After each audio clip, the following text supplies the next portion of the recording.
मैंने जिंदगी में कुछ काम ऐसे किए हैं, खुद के दम पर खुद के शौक पूरे किए हैं। किस्मत का नहीं जिगर का खेल है, और बेटा तो जितना मर्जी उड़ ले हमारे आगे फेल है।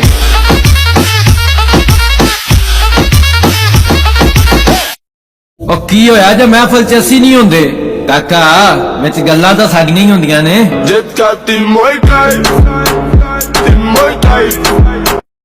मेरे दिल नूं चंगा तू लगदा है, होर गल नहीं ऐसी वैसी, तेरे नाल ले को पंगा ओदी ऐसी दी तैसी।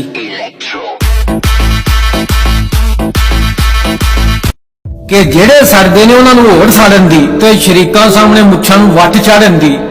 आय हाय हाय बाबे च्यासी वखरी है।